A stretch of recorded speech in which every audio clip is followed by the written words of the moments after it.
안녕하십니까, 질부쌤입니다.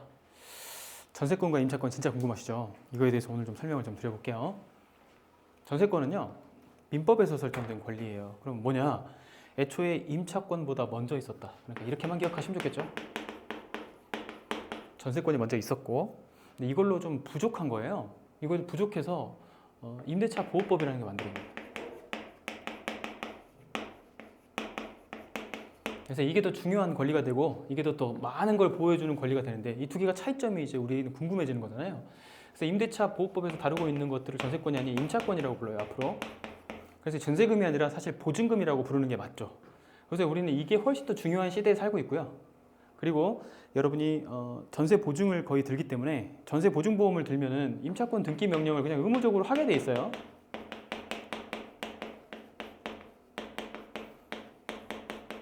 여기에 계약서의 날짜를 기록해주면 제3자 대항력이라는 게 생깁니다. 그래서 제일 중요한 포인트가 뭐냐면 임대차 보호법은 전세권에는 없었던 제3자 대항력. 그냥 우리가 줄여서 대항력이라고 부르는 거 있죠. 요게 포인트가 된 겁니다. 이게 전세권에 없어요. 그래서 전세권은 소유주에게만 대항을 하는 권리예요.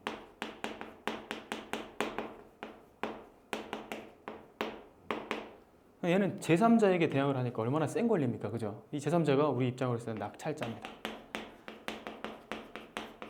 이게 포인트예요. 이게 임차권은 낙찰자에게도 대항을 한다. 그래서 전세권 설정은 민법이니까 이전에 있었던 권리야. 돈은 다 받을 수 있긴 하지만 이게 등기부에 표기가 되죠. 좀 장점 딱 하나 있네요. 등기부에 표기가 되니까 바로 임의경매로 넘길 수 있어요. 뭐 판결문을 받을 필요도 없어요. 그냥 경매에 바로 넘길 수 있습니다. 돈 안 주면. 근데 임차권 설정을 하는 건 임대차 보호법인데 이건 사후적인 거예요. 사후적인 거. 전세금을 안 돌려주네. 그럼 나가는 날짜, 계약 만료일이 딱 지났어요. 그러면 임차권 설정을 임차권 등기 명령이라는 제도를 통해서 하게 돼 있고 거기에 들어가 있는 권리가 대항력에 보호가 돼요. 알겠죠? 그래서 임대차 보호법 핵심은 썼다시피 제3자 대항력이에요. 이게 포인트예요. 그러니까 제3자는 누구예요? 우리 입장에서 경매하는 사람들 입장에서 낙찰자. 그래서 전세권은 임대차 보호법 이전부터 존재하고 있었기 때문에 전세입자를 보호하는 거긴 한데 저는 개인적으로 전세입자가 보호해줘야 될 대상이라고 생각하진 않아요, 여러분. 그거는 전당포에서 내 집을 맡기면 나에게 돈을 빌려주는 사람 개념. 그러니까 전세입자는 사실 전당포 주인이라고 생각하는 게 훨씬 더 법적 권리상으로는 맞는 개념입니다. 그리고 여러분 서울에서 전세를 웬만하면 살려면 전부 다 원룸이 1억이 넘는 전세니까 아파트에 사시려고 한다면 최소한 뭐 7, 8억 이상의 전세, 뭐 20억, 30억의 전세도 있어요. 이런 분들을 보호해야 될 대상이라고 생각하진 않는데 저는 그래도 또 뭐 아주 적은 금액으로 사는 그런 전세입자도 있기 때문에 그래서 저는 그런 소액 임차인을 따로 분리를 했으면 좋겠어요. 경매는 분리가 되는데 일반적으로 사람들의 인식 속에서는 분리가 안 돼 있기 때문에 그래서 소유주에 대한 권리를 전세권을 갖고요. 낙찰자에게 인수되지 않는 게 전세권의 포인트입니다. 민법이라서. 그럼 임차권은 뭘까요? 임차권은요. 똑같은 전세금도 그냥 보증금이라고 불러요. 보증금.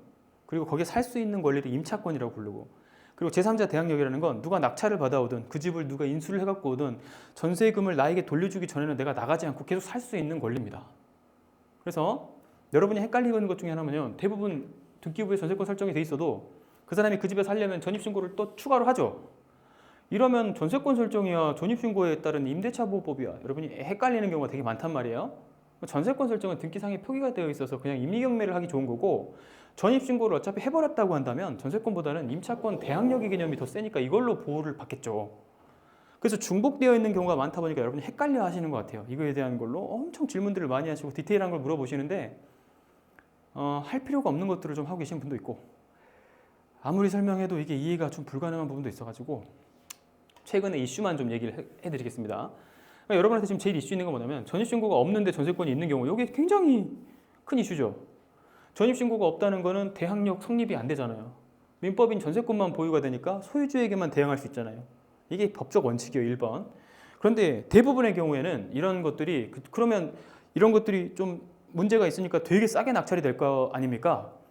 근데 전세권만 있는 경우에도 어느 정도 내려가다가 싸다 싶으면 낙찰이 돼야 되는데 낙찰이 안 되고 마치 전세금을 전부 다 돌려줘야 되는 즉 대항력이 있는 물건처럼 아예 전세금이 빠진 형태로 낙찰이 되는 경우가 되게 많거든요. 왜 그럴까요? 사람들이 다 바보라서? 이거 대항력 없는데 안 돌려줘도 되는데 왜 이 가격에 낙찰을 받지? 대다수는요, 우리 눈에는 안 보이지만 상세 서류 열람을 해보면 전입신고를 해놓고 있는 경우가 대부분입니다. 아니 자기의 그 수억 되는 돈을 지키려고 하는데 전입신고도 안 해놓고 그러는 경우가 없지 않을까요? 저는 그런 생각이 들어서 이걸 애초에 거르는데, 이걸 거르지 않고 이걸로 돈을 좀 벌어보겠다 하시는 분들이 꽤 많은 것 같아요. 그래서 저는 이걸 좀 거르라고 좀 말씀드리고 싶어. 만약에 1번이 아니라 그마저도 없다면 어떨까? 낙찰자는 인수하지 않는 게 맞죠? 대부분 판례입니다.